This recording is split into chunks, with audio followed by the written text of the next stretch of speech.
南荒无不恨，兹由奇绝冠平生。元丰8年，神宗驾崩，哲宗继位，高太后垂帘听政，就党回朝，苏轼被召回汴京。当年我就是从这里被押出汴京。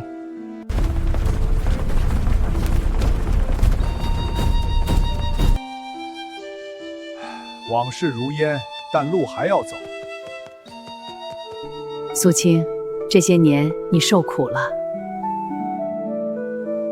短短1年，苏轼从贬官连升数级，官至翰林学士，知制诰。月有阴晴圆缺，此事古难全。月有阴晴圆缺，此事古难全。